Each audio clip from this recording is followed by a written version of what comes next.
یا رسول اللہ دیکھیں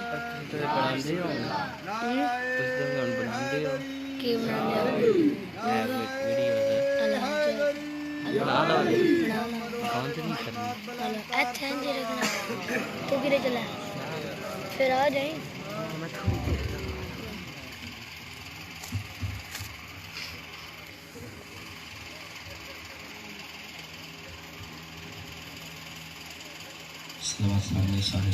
اللہم صلی علی محمد وعلی محمد. اعوذ باللہ السمیع العلیم من الشیطان الرجیم. بسم اللہ الرحمن الرحیم. الحمدللہ رب العالمین بارئ الخلائق اجمعین. والصلاة والسلام علی سید الانبیاء والمرسلین نبینا و حبیبنا ابی القاسم محمد صلی اللہم صلی علی محمد وعلی محمد و آلہ الطیبین الطاہرین المعصومین الذین اذهب اللہ عنہم الرجس وطہرہم تطہیرا. اللہم صلی علی محمد وعلی ولعنۃ اللہ علی اعدائہم اجمعین من العلاقیہ الی قیام الدین. اما بعد فقد قال اللہ تبارک و تعالی فی کتابہ المجید و فرقانہ الحمید و قولہ الحق. بسم اللہ الرحمن الرحیم. یسبح للہ ما فی السماوات و ما فی الارض. صلوات پڑھنے سارے صحابہ. اللہم صلی علی محمد وعلی محمد. سورہ مبارکہ جمعہ کی ابتدائی آیت پڑھنے کا شرف حاصل کیا جس میں ارشاد رب العزت ہو رہا ہے یسبح للہ ما فی السماوات و ما فی الارض. زمین و آسمان کا ذرہ ذرہ اس خالق کے حقیقی کی تسبیح کرتا ہے. کوئی ایسی چیز نہیں جو اپنے خالق کی تسبیح نہ کرے. ہر چیز اس کی تسبیح کرے. اور سورہ مبارکہ حج میں اللہ فرماتا ہے علم تر ان اللہ یسجد لہ من فی السماوات و من فی الارض والشمس والقمر والنجوم والشجر والجبال والدوائب وکثیر من الناس وکثیر علیہ حق العذاب. سورہ مبارکہ حج میں خداوند قدوس فرماتا ہے کیا تم نے نہ دیکھا زمین و آسمان میں جو کچھ بھی ہے وہ اللہ کے سامنے سجدہ کرتا ہے. والشمس سورج بھی اسے سجدہ کرتا ہے. والقمر چاند بھی اسے سجدہ کرتا ہے. والنجوم ستارے بھی اسے سجدہ کرتے ہیں. والجبال پہاڑ بھی اسے سجدہ کرتے ہیں. والشجر درخت بھی اسے سجدہ کرتے ہیں. والدوائب اور چوپائے بھی اسے سجدہ کرتے ہیں. وکثیر من الناس ڈھیر سارے لوگ بھی اس کی بارگاہ میں سجدہ کرتے ہیں. وکثیر حق علیہ العذاب اور کثیر ایسے بھی ہیں جو اللہ کی بارگاہ میں سجدہ نہیں کرتے اور عذاب ان کے لیے لازم ہو جاتا ہے. ہر چیز اس کی بارگاہ میں سجدہ کرتی ہے.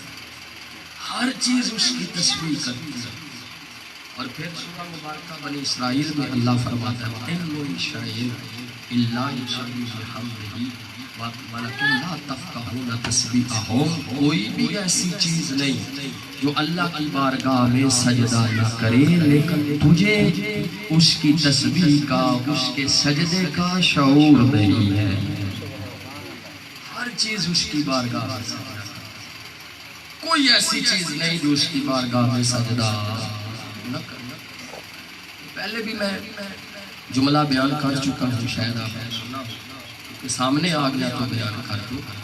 اللہ نے ایک چیز بنائی ہے نجس و نیز جسے کتا کہتا ہے. سب سے زیادہ نجس یہ بھی اللہ کی بارگاہ میں سجدہ کرتا ہے.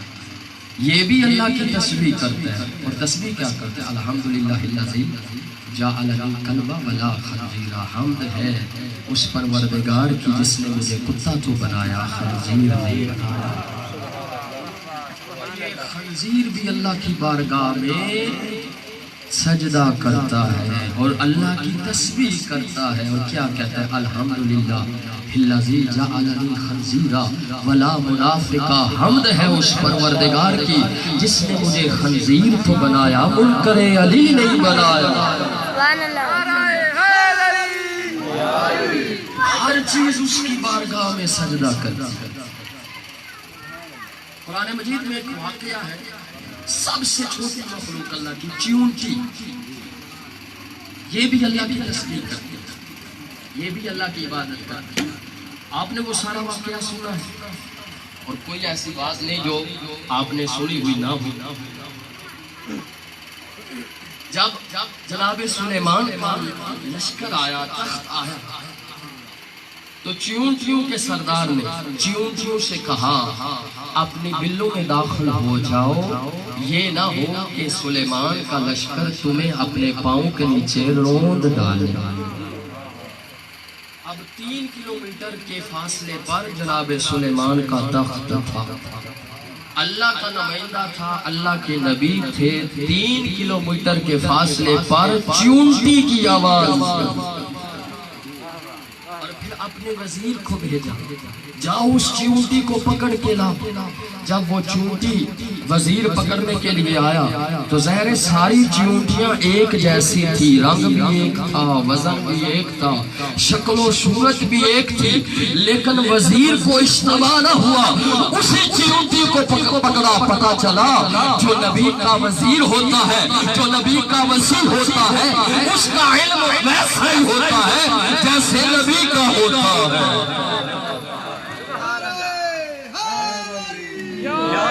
اس چیونٹی کو پکڑا اور پکڑ کر اللہ کے رسول کی بارگاہ میں وہ چیونٹی آئی، اس طرح ہاتھ ہے۔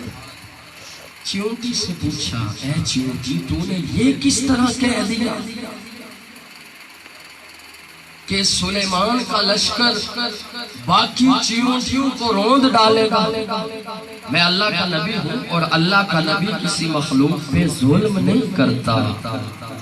اب چیونٹیوں کے سردار نے کہا آپ اللہ کے نبی ہیں، آپ اللہ کے رسول ہیں، اصل میں بات یہ تھی کہ آپ کائنات کے سردار ہیں، آپ کی سرداری، آپ کا لشکر، میں چاہ رہی تھی کہ ہماری عبادت کا وقت تھا، اگر وہ آپ کے لشکر کو دیکھتی ہو سکتا ہے ہماری عبادت قضا ہو جائے۔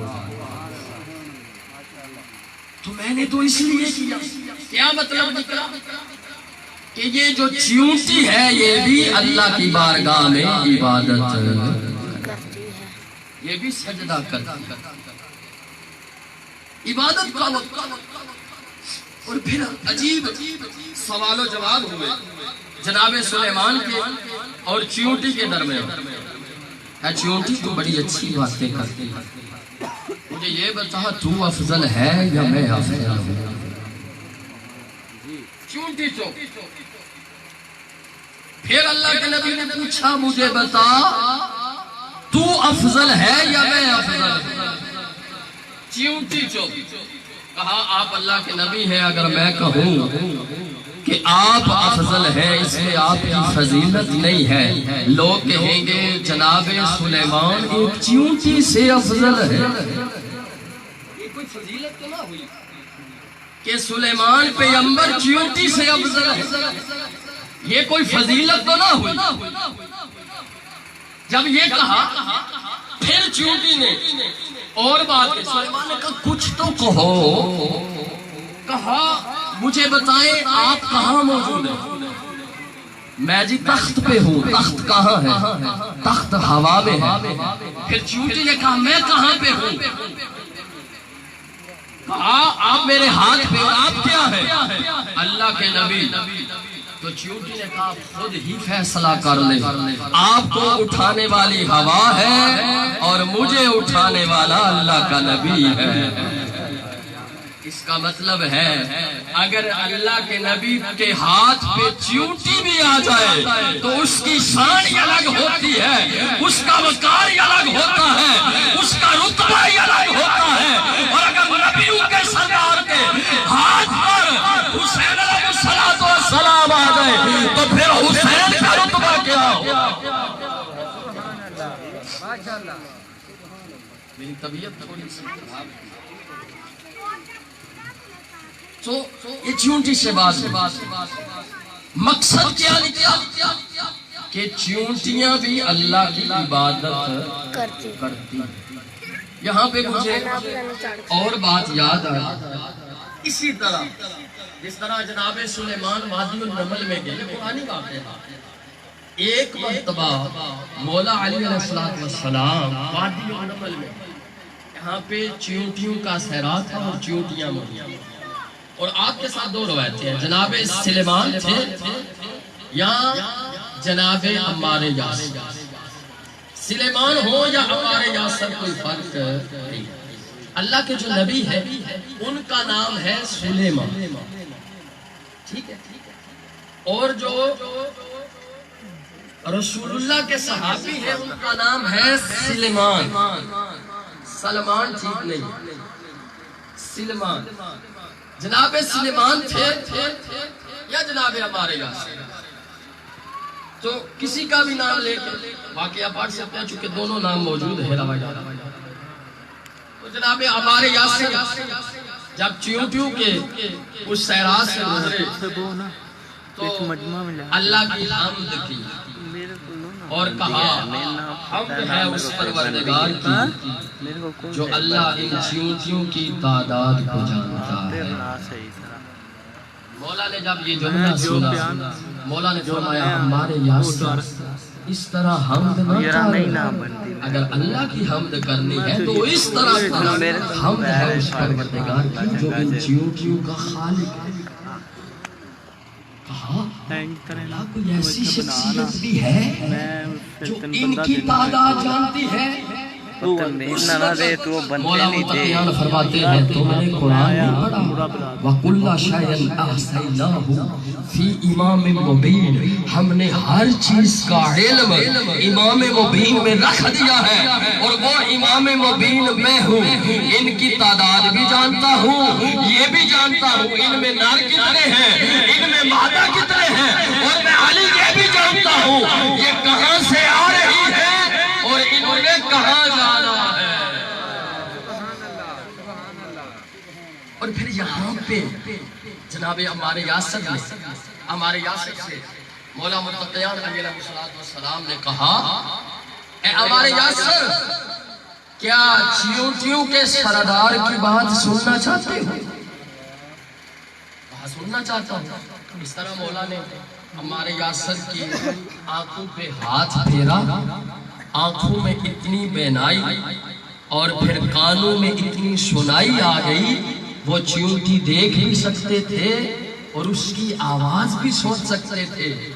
وہی چیونٹی جو جناب سلیمان کے دور میں کہہ رہی تھی اپنی بلوں میں داخل ہو جاؤ، کہیں تمہاری عبادت رہا نہ ہو جائے، کہیں عبادت قضا نہ ہو جائے، وہی چیونٹی بلوں میں جو چیونٹیاں تھیں انہیں آواز دے کے کہہ رہی تھی اپنی بلوں سے باہر آ جاؤ، وہ آ گیا، اور جس کا چہرہ دیکھنا عبادت ہے۔ نعرہ تکبیر، اللہ اکبر، نعرہ رسالت، یا رسول اللہ، نعرہ حیدری، یا علی۔ تو ہر چیز اس خالق کی تسبیح کرتا ہے۔ ہمارا مالک ہے، وہ خالق ہے، ہم اس کے مخلوق ہیں۔ کوئی مخلوق ایسی نہیں، انسان کے لیے اختیار ہے، چاہے تو تسبیح کرے چاہے تو نہ کرے، باقی جتنی بھی مخلوق ہے اس کی بارگاہ میں تسبیح کرے۔ اور میں ایک جملہ کہا کرتا ہوں، یہ جو ہم مجلس سے اعضاء برپا کرتے ہیں، میں نے شیخ پورا میں ایک مجلس پڑھی، انہوں نے مجھے موضوع دیا کہ یہ جو ہم مجلس برپا کرتے ہیں یہ کیا ہے، تو وہاں پہ میں نے بیان کیا، دو چار باتیں سن، میں نے یہی کہا تھا کہ یہ جو ہم مجلس برپا کرتے ہیں یہ ساری کی ساری اللہ کی عبادت ہے.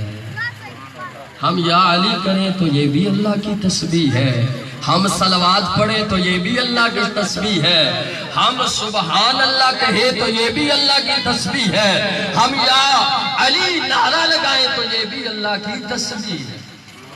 یہی کرتے ہیں. اور اگر گریہ کریں تو یہ بھی اللہ کی عبادت ہے. اور کس طرح آپ نے رسول اللہ کی حدیث سنی ہے،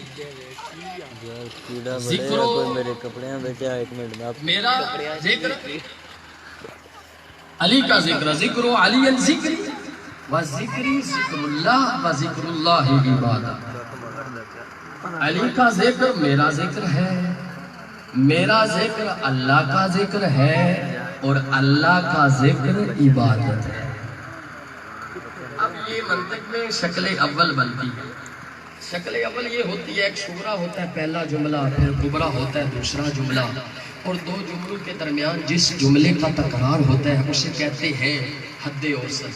وہ گر جائے تو نتیجہ سامنے آتا ہے. ذکر علی ذکر، ذکری یہ جملہ یعنی تکرار ہے، وہ ذکری ذکر اللہ، اور میرا ذکر اللہ کا ذکر ہے. ذکری گرا دے تو نتیجہ کیا نکلتا ہے؟ ذکر علی ذکر اللہ، علی کا ذکر اللہ کا ذکر ہے. ہم علی کا ذکر کرتے ہیں یا علی کہتے ہیں تو یہ اللہ کا ذکر ہے، اور اپنی طرف سے نہیں کہتے. اور فقط یہاں نہیں، جنت میں بھی یا علی ہوتا ہے. ابن عباس کہتے ہیں کہ جنت میں ایک سونے کی تختی ہے، اس پر یاقوت کا حلقہ ہے، اور پھر وہ یاقوت کا حلقہ سونے کی تختی پر لگتا ہے. اس سے جو صدا آتی ہے وہ یہی ہے، یا علی یا علی یا علی.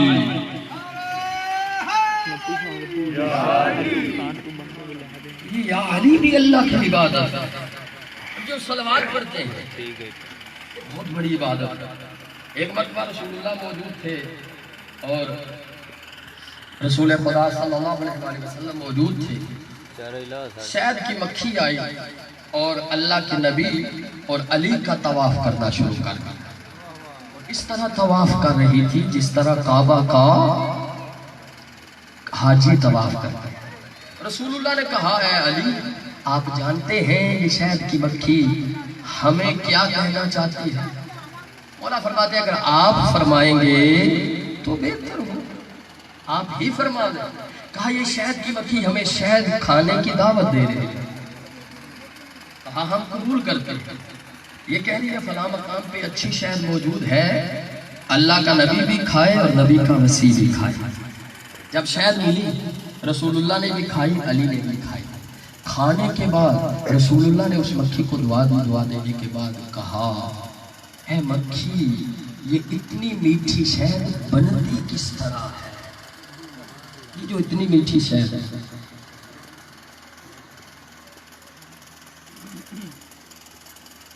یہ اتنی میٹھی شہد کس طرح بنتی ہے؟ تو اس وقت وہ مکھی کہتی ہے، یا رسول اللہ یہ بھی آپ کے ذکر کی وجہ سے ہے. کہا کس طرح؟ کہا میں کڑوے پھولوں سے، کڑوے پتوں سے، پھولوں سے رس لیتی ہوں. رس لینے کے بعد اللہ کی طرف سے مجھ پہ وحی ہوتی ہے، اور وحی یہ ہوتی ہے کہ 3 مرتبہ محمد والے محمد پہ صلوات پڑھ. پہلے کڑوا ہوتا ہے رس، جب 3 مرتبہ میں آپ کا ذکر کرتی ہوں، آپ پہ صلوات پڑھتی ہوں تو یہ میٹھی شہد میں بدل جاتا ہے. صلوات بہت بڑی عبادت ہے. یہ کڑوے پر کو میٹھی شہد بنا دیتا ہے.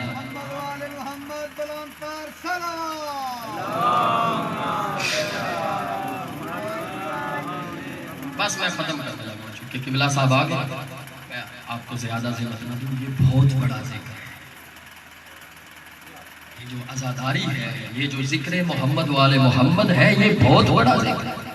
اور میں کہا کرتا ہوں یہ جو آپ یہاں بیٹھے ہیں نا، یہ فرش اعضا نہیں ہے، یہ عرش اعضا ہے. عرش اعضا ہے چونکہ دنیا میں ڈھیر ساری محفلیں لگتی ہیں اور ان محفلوں کے لگنے کا مطلب کیا ہوتا ہے؟ لوگ آتے ہیں ان محفلوں میں شامل ہوتے ہیں، شامل ہو کے جاتے ہیں، گناہگار بن جاتے ہیں۔ دنیا میں محفلیں لگتی ہیں لوگوں کو گناہگار بنانے کے لیے، لیکن یہ مجلس والی جو محفل لگتی ہے اس میں ہور آتے ہیں، گناہگار آتا ہے تو ہور بن کے چلا جاتا ہے۔ یزید کے دربار میں بی بی زینب نے کہا تھا، اور یہ دعا ہے بی بی زینب نے کہا تھا، یزید جتنا چاہے زور لگا لے، تیرے زور لگانے کے باوجود بھی نہ تو اللہ کے دین کو مٹا سکتا ہے، نہ ہمارے ذکر کو ختم کر سکتا ہے۔ ہمارا ذکر قیامت تک کے لیے باقی رہے گا، اور ہم تو بنے اسی ذکر کے لیے ہیں، ہم تو بنے اسی ذکر کے لیے ہیں۔ ہمارا مقصد ذکر محمد والے محمد ہے، ہماری ہر سانس محمد والے محمد کے ذکر کے لیے ہے، اور یہ سانسیں امانت ہے محمد والے محمد کے ذکر کے لیے۔ چھٹے امام سے کسی بندے نے پوچھا، مولا یہ جو سانس آتی ہے پھر جاتی ہے، پھر آتی ہے پھر جاتی ہے، پھر آتی ہے پھر جاتی ہے، اس کا فلسفہ کیا ہے؟ اللہ تو ہر چیز پہ قادر ہے، یہ ایسے کیوں نہیں؟ یا چلی جائے تو آئے نا، یا آئے تو پھر جائے نا، یہ کبھی آتی ہے کبھی جاتی ہے، اور ہر وقت یہی حالت ہوتی ہے۔ امام فرماتے ہیں تو سمجھا نہیں ہے، اللہ اس بات کا منتظر ہے کہ یہ جو بندہ سانس اس کی کبھی آ رہی ہے کبھی جا رہی ہے، اللہ منتظر ہے، ہو سکتا ہے اگلی سانس میں علی کو مار جائے۔ اس کا یہ فلسفہ، اگلی سانس میں علی کو مان جائے۔ ہم ان کے لیے بنے ہیں، ہمارا مقصد وجہ تخلیق محمد والے محمد کا ذکر ہے، ہماری وجہ ہمارا مقصد ہے۔ اور پھر کبھی کبھار ہوتا ہے ایسے مواقع آتے ہیں جس پہ بندہ مقصد کو بھول جاتا ہے، آتے ہیں نا، اور اس میں سے دو بڑے موقع، خوشی کا موقع ہو تو بندہ مقصد بھول جاتا ہے، غمی کا موقع ہو تو بندہ مقصد بھول جاتا ہے۔ لیکن ہم اللہ اور محمد والے محمد کو گواہ بنا کے کہتے ہیں، ہم پیدا ہی اس ذکر کے لیے ہوئے ہیں، ہماری خوشی ہو پھر بھی ہم اہل بیت کا ذکر کرتے ہیں، ہمارا غم ہو پھر بھی ہم اہل بیت کا تذکرہ کرتے ہیں۔ اور یہ تذکرہ، یہ ذکر اہل بیت ہمیں اللہ نے سکھایا ہے۔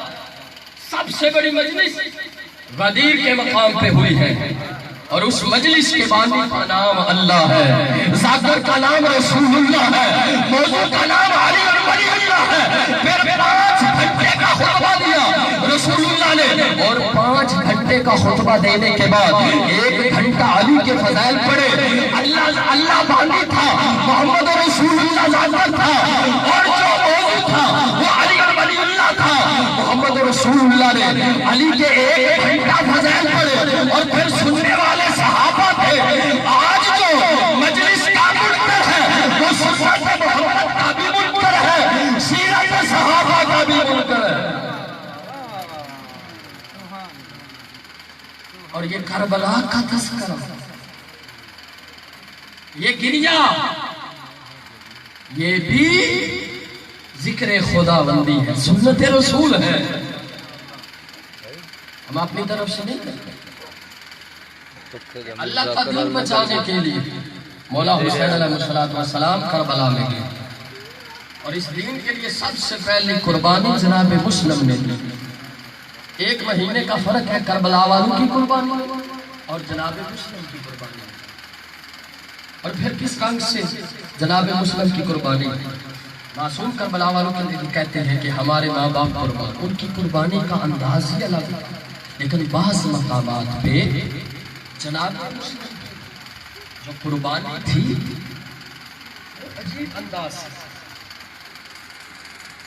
کربلا والوں نے جو قربانی دی ہے سارا خاندان موجود تھا، اور پھر جو جوان تلوار چلاتا تھا حسین مرحبا مرحبا کی صدا دیتا، اور جو جوان میدان میں جاتا تھا عباس اسے سوار کرتے تھے، اور پھر بی بی زینب اس کے لیے دعا کرتی تھی.